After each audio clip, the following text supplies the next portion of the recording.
Hey, hey, hey, English learners! Welcome back to Learn How to Learn English. I'm Emma. And I'm Alex. And today, my friends, we are back with a part two, a real, proper part two. Alex, do you remember our last episode? Don't waste your life? So many of you wrote to us about that one. So many messages. One listener wrote, quote, I cried a little at the grandmother story, and then I called my mum, end quote. Emma, that is beautiful. That message made my whole week, genuinely. So today, we continue. Same big topic, brand new ideas. We are not repeating ourselves. New stories, new traps, new vocabulary. A whole new part two. Speaking of new, Emma, actually, today I have a confession. And this time, it's yours to hear, right, Emma? Oh no. Fine. Okay, confession time. So, for almost a year, I have been saying I want to start my own little English blog. Just a simple website. My own writing, my own tips. And? And I still haven't done it. Not because I'm lazy. I actually sat down probably 20 times to start it. So what stopped you? Every single time I thought, not yet, it's not ready. I need a better plan first, a better design, a better first article. I kept waiting for the perfect moment to begin. Emma, that sounds exactly like our topic today. I know, I basically wrote today's script about myself without realizing it. Well, listeners, that is exactly why we love doing this podcast. We are not perfect. We are learning right alongside you, in English and in life. So, before we dive in, a small favor as always. If this episode helps you, please click like, subscribe to Learn How to Learn English, and share it with someone who needs it. It genuinely helps this little podcast grow. And stay with us until the end, because today we have a small challenge for you. Okay, Alex, let's begin. Wait, one more thing before we begin properly. Quick vocabulary warm-up, since we're all about learning English here, not just talking about life. Oh, I like this. Go on. Today's episode is full of what we call idiomatic phrases, natural expressions that native English speakers use all the time, but that don't always translate word for word into other languages. Idiomatic. idiomatic. So today, listen carefully not just for new single words, but for whole natural phrases. Write them down. Try using them in your own sentences by the end of the week. Perfect. Now, let's actually begin. Okay, here's a number that changed how I think about time. Are you ready for it? Go on. If a person lives to be about 80 years old, their whole life is roughly 4,000 weeks. 4,000. That's it? That's it. 4,000. Fourthous and weeks. Not 4,000 years, weeks. And it sounds like a lot until you actually think about it. Wait, let me think. If someone is 30 years old already, they've used up about 1,500 of those weeks already. Exactly. And that number keeps going down. Every single Sunday night, your number is one smaller than it was the week before. That's honestly a little frightening, Alex. It sounds frightening, but actually, it's freeing. Freeing. When something is freeing, it makes you feel free, lighter, not stuck. Because once you know your weeks are limited, you stop treating time like it's endless.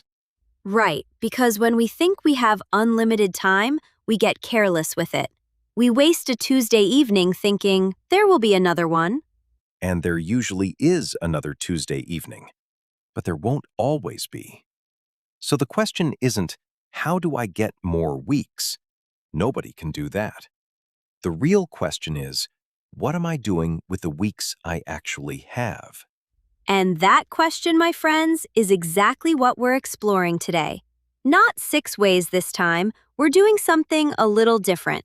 Today, 6 honest traps that quietly eat up your weeks without you even noticing. And here's the strange part, Emma. None of these traps look dangerous from the outside. Nobody wakes up and decides, today I will waste my life. Exactly. That's what makes them traps and not mistakes. A mistake you notice right away.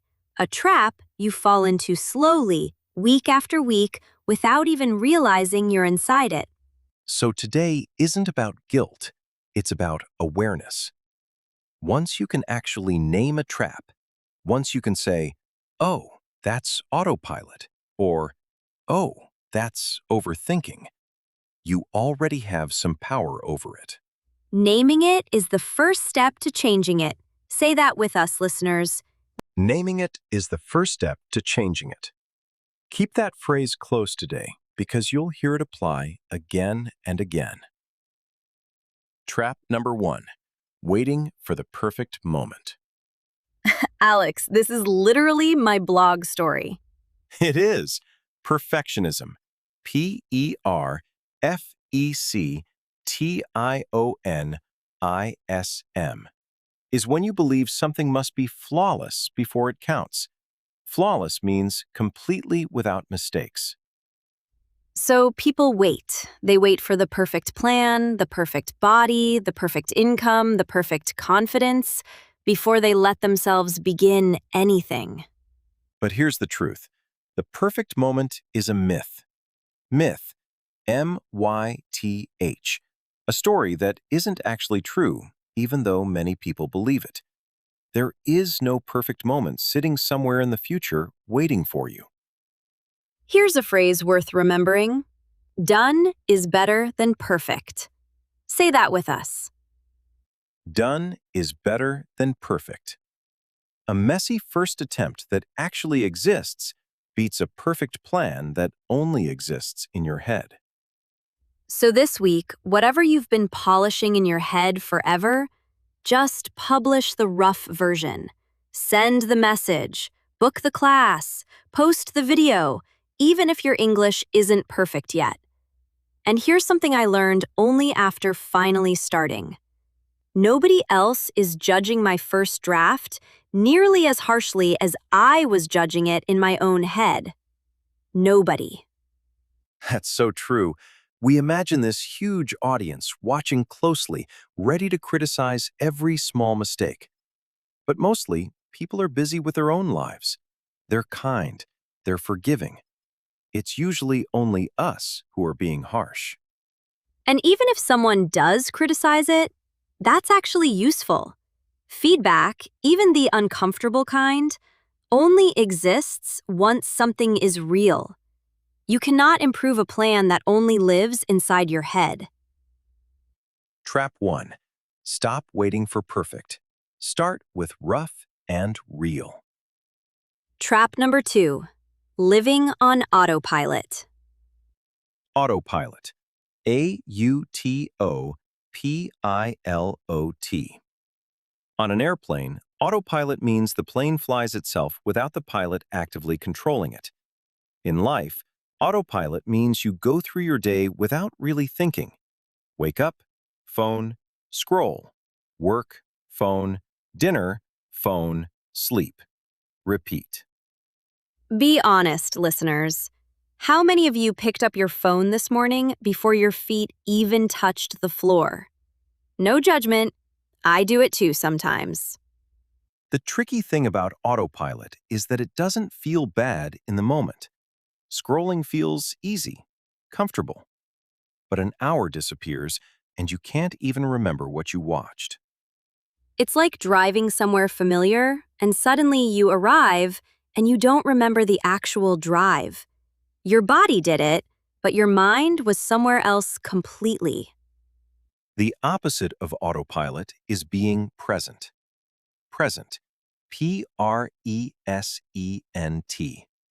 Fully here, fully aware, fully paying attention to this exact moment. Not the past, not the future. One small trick. Before you unlock your phone out of pure habit, take one breath and ask, do I actually want to do this right now? Or am I just doing it automatically? Here's a small experiment for you, listeners. Tonight, try eating one meal with absolutely no phone, no television, nothing to watch. Just you and the food. I tried this last month, actually. It felt strange at first, almost uncomfortable, like something was missing. But by the end, I actually tasted my food properly for the first time in ages. That's such a small thing, but it says so much, doesn't it? We've trained ourselves to need constant background noise, constant input, every single moment of the day. And silence, or simple attention, starts to feel almost uncomfortable because we're so unused to it. But that discomfort fades quickly. Give it a few days, and being present starts to feel natural again. Trap 2. Notice the autopilot. Choose to be present instead. Trap number 3, staying in the comfort zone. Comfort zone. The mental space where everything feels safe, familiar, and easy because you've done it 100 times before. And comfort zones aren't bad, exactly. They're comfortable for a reason. But if you never, ever step outside it, your whole life stays exactly the same size.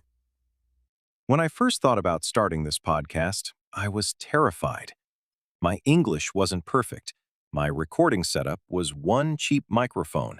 And honestly, my voice sounded strange to me on playback. I remember, you wanted to delete episode 1 about 4 times. 4 times exactly. But I kept thinking, if I only do things I'm already good at, I will never become good at anything new. That's such an important idea. Growth, G-R-O growth, only happens right at the edge of your comfort zone. Not deep inside it, safe and cozy. Right at the edge, where it feels a little uncomfortable. So ask yourself, what is one small, slightly uncomfortable thing I've been avoiding? Speaking English out loud to a stranger? Applying for that job? Signing up for that class? That discomfort is often exactly where your growth is hiding. And here's something interesting. Comfort zones actually shrink over time if you never step outside them. What felt easy 5 years ago might feel scary now, simply because you stopped practicing being brave. That's exactly what happened with my English, actually, years ago. I stopped speaking out loud for a long stretch, just reading quietly. And when I finally tried speaking again, it felt harder than before, even though I knew more words than ever. So think of your comfort zone like a muscle. Muscle, the part of your body that gets stronger with regular use and weaker without it. Step outside a little, regularly, and that edge slowly becomes wider and wider. You don't need one huge, dramatic leap. Small, regular steps outside your comfort zone work just as well, and they're far less frightening. Trap 3. Get a little uncomfortable, on purpose, regularly. Trap number 4. Living in the past. This one is heavy, so we'll go slowly. Some people carry old mistakes around with them for years. A bad decision, a relationship that ended badly, something embarrassing they said once. And instead of learning from it and moving forward, they replay it. Replay, R-E-P-L-A-Y, to play something again and again in your mind, like watching the same sad video on repeat. The problem is, replaying the past doesn't change it, not even a little bit. It just steals energy from your present weeks to feed a moment that's already finished. There's a phrase for this: carrying a heavy bag. When you don't let go of the past, you carry it everywhere, like a heavy bag on your back, even into completely new situations that have nothing to do with it. Letting go doesn't mean pretending it didn't happen or that it didn't hurt. It means you stop punishing your present self for something your past self did or experienced. And if you made a mistake, that mistake taught you something. That's not wasted. That's tuition. Tuition. Tuition. The price you pay to learn something valuable. Emma, can I ask, do you have a moment like that? Something you've carried for a while? Actually, yes. Years ago, I said something unkind to a close friend during a really stressful week at work. We made up eventually, and she forgave me completely. But sometimes, late at night, that memory still visits me. And what helps when it does? I remind myself, she forgave me. So the only person still punishing me for it is me. If she let it go, who am I to keep holding on to it tighter than she does? That's such a powerful way to think about it. If the other person has moved on, carrying it alone doesn't protect anyone. It just weighs you down for no real reason anymore. Trap 4. Put the heavy bag down. You already paid the tuition.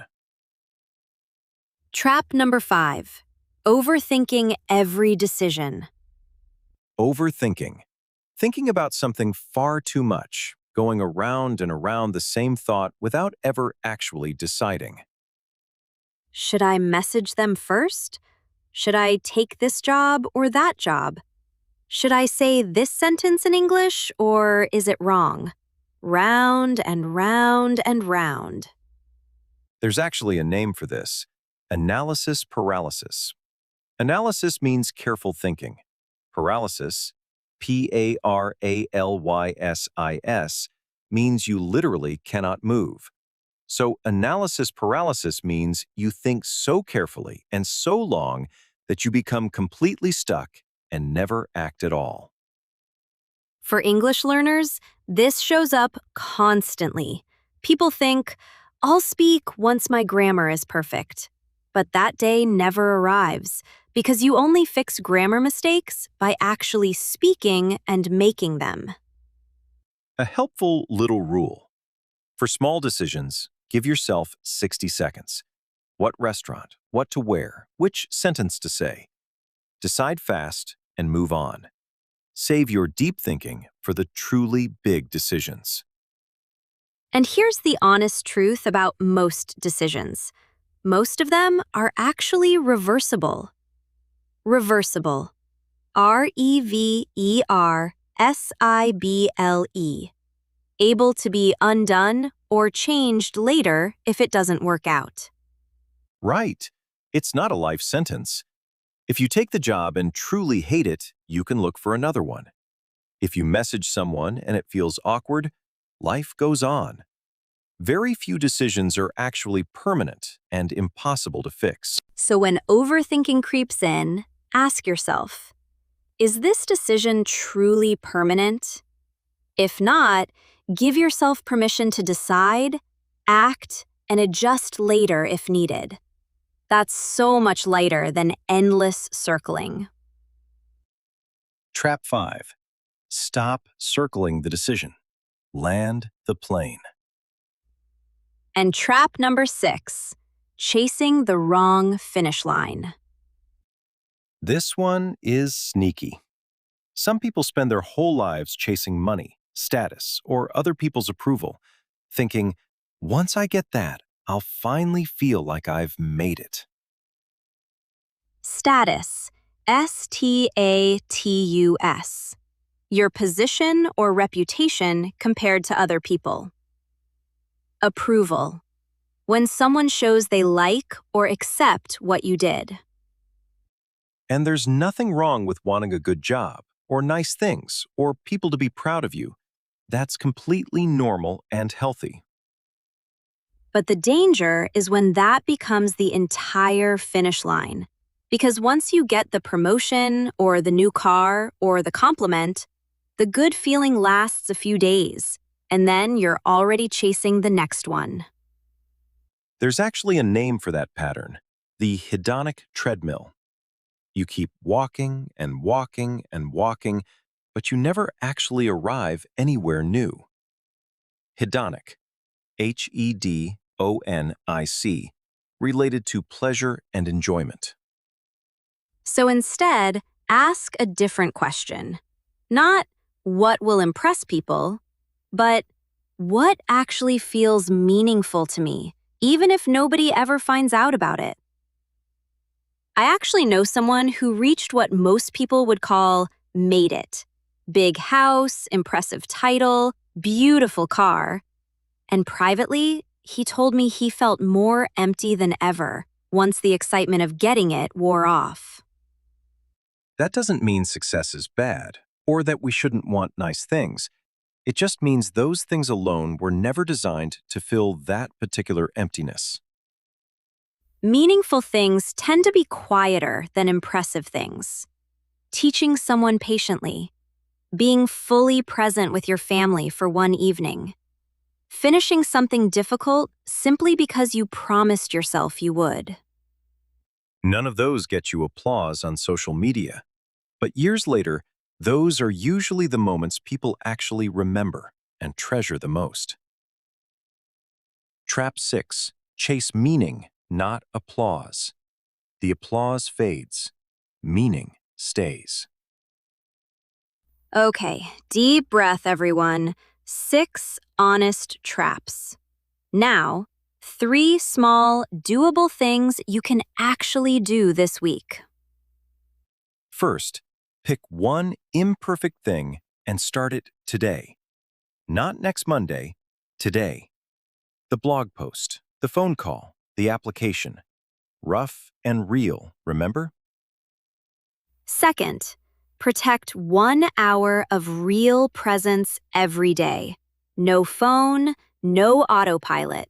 Just you, fully there, doing one single thing. Reading, walking, talking with someone you love. Third, ask yourself every Sunday night one honest question. Did this week feel meaningful to me? Not perfect, not impressive to others, meaningful to you. If the answer is mostly yes, wonderful, keep going. If the answer is often no, that's not failure. That's useful information. It tells you exactly what to adjust next week. And here's a small bonus tip, listeners. Write your Sunday answer down somewhere.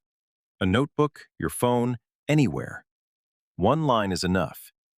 This week felt meaningful because, or this week felt empty because. Over a few months, that short list becomes incredibly powerful. You start to see patterns. Which habits, which people, which choices actually made your weeks feel full and which ones quietly drained them. It's like collecting evidence about your own life. Not guessing anymore, but actually knowing, based on your own real weeks, what's genuinely worth your time. Word tour time. Let's lock in today's best vocabulary. First, perfectionism. Believing something must be flawless before it counts. My perfectionism kept me from starting my blog for a whole year. Next, autopilot. Doing something automatically without really thinking about it. I scrolled on autopilot for an hour and don't remember a single video. Next, comfort zone. The safe, familiar space where nothing challenges you. Recording episode 1 pushed me way outside my comfort zone. Next, replay. To play something again and again in your mind. Stop replaying that one embarrassing moment from 3 years ago. Next, analysis paralysis. Thinking so much about a decision that you never actually make it. I had total analysis paralysis choosing between two job offers. Next, status. Your position or reputation compared to other people. He chased status for years and still felt empty inside. Next, meaningful. Something that feels important and valuable to you personally. Volunteering on weekends feels far more meaningful than my old part-time job ever did. And last, tuition, used the way we used it today. The valuable lesson you pay for through a hard experience. That failed business wasn't a waste, it was tuition. 8 brand new words, none repeated from part 1. Go back and listen to both episodes if you want the full vocabulary set. That's 16 powerful words about living fully in English. Here's a quick challenge before we move on. Pick just one of today's 8 words. Right now, in your head or out loud, make one sentence about your own actual life using it. Not a textbook sentence, a true one. My biggest trap is definitely overthinking. Or, I want to protect 1 meaningful hour every single day. Make it personal, and it will stick so much better. That's the real secret to learning any language, honestly. Words that connect to your real life stay in your memory far longer than words you only ever saw in a list. Before we close, one more honest thing. Emma, did you decide anything about your blog while we were recording this? Actually, yes. Tonight, I'm publishing one rough, imperfect first post. Just 300 words. Not fancy, just real. That's the whole episode right there in one sentence. It's a little scary, honestly, saying that out loud to thousands of listeners now. There's no taking it back. Good, that's exactly the point. Say it out loud and suddenly it's real, not just a thought floating around in your head anymore. Thank you for pushing me, Alex. And thank you, listeners, for genuinely being the reason I finally sat down and wrote those 300 words this week. And listeners, please hear this clearly. Living fully doesn't mean never resting, never scrolling, never having a lazy Sunday. You are allowed all of that.